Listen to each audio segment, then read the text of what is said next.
fellow music fans, welcome back to Psychology of Rock. If you're new here, my name's Nina, and today we're going to be doing a lyrical analysis of the song 3 Libras by A Perfect Circle, which is one of the 3 incredible bands that Maynard James Keenan is the vocalist for.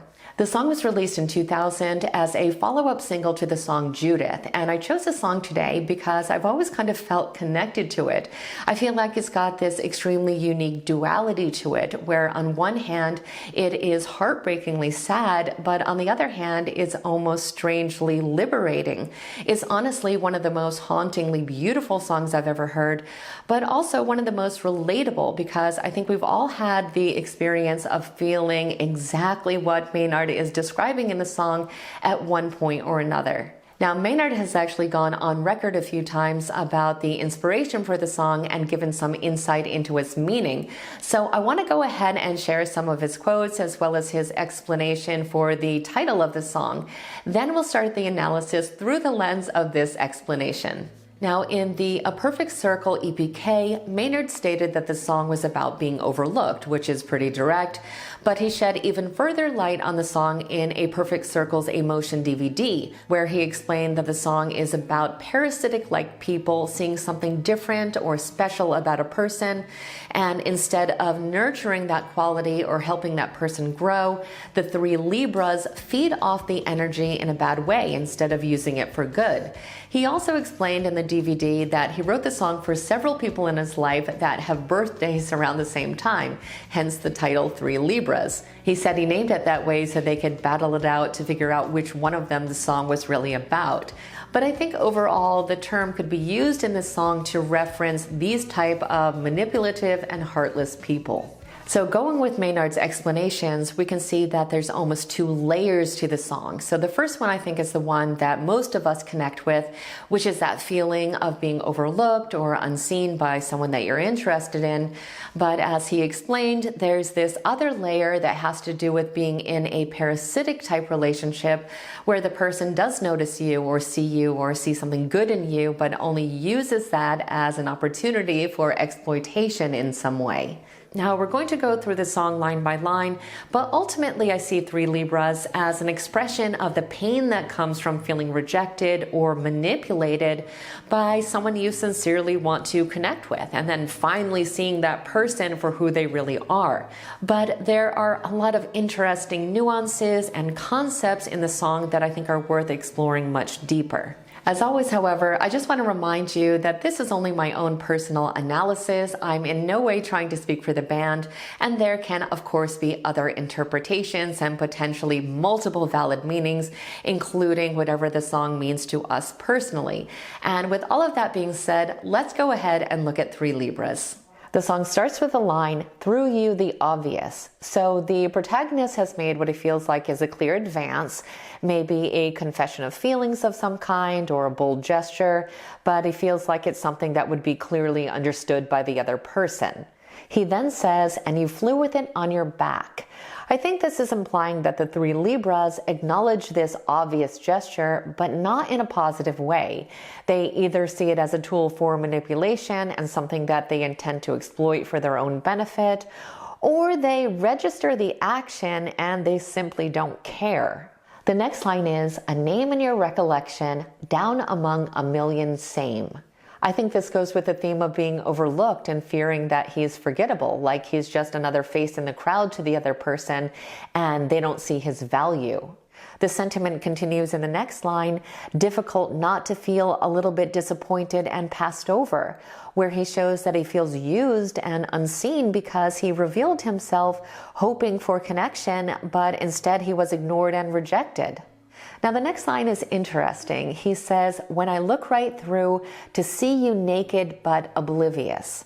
To me, this is showing that he sees through their facade and even recognizes their manipulative intent, but the 3 Libras remain unaware that they've been exposed. This line, and specifically the word naked, also hints at them having a potential vulnerability beneath their manipulative surface.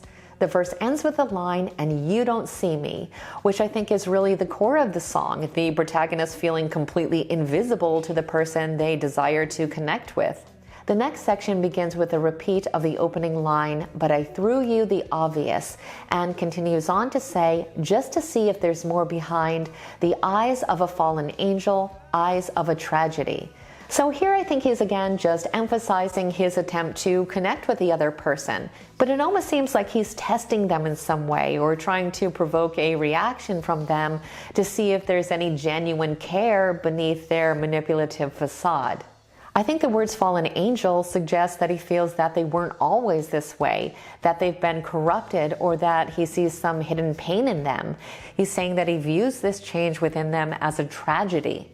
I think the next line hints at this as well. He says, "Here I am expecting just a little bit too much from the wounded." So once again, he is acknowledging the emotional damage of the three Libras and realizing that their pain is the source of their cold or manipulative behavior. He makes the connection that he's been seeking validation from someone who can't give it and almost setting himself up for disappointment. He goes on to say, "But I see through it all, see through, see you."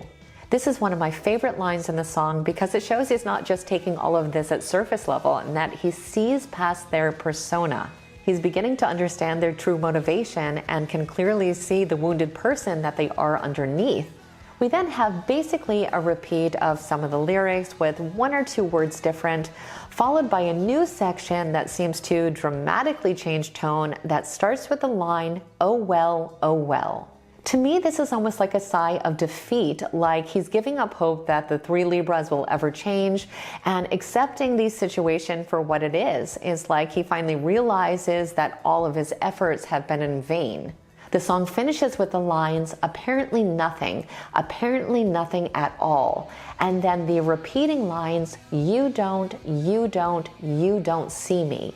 It's such an emotional part of the song. That hammering repetition at the end feels like he's in absolute despair, like his core wound is ripped open and his fear of invisibility is completely exposed. I think he realizes that even after everything he's done, he is still unseen and insignificant to them. In a way, however, I also think these final lines could possibly show a sense of self-discovery and even awareness. Like maybe for the first time, he is detaching himself from the need for their attention or validation, which could potentially suggest that he's ready to take the first step towards breaking free from these types of manipulative relationships in the future. I think what I love most about the song is that when you listen to it, even if you're going through exactly what the song is talking about, you no longer feel alone. It's a sad song, but as I said earlier, it's also really comforting.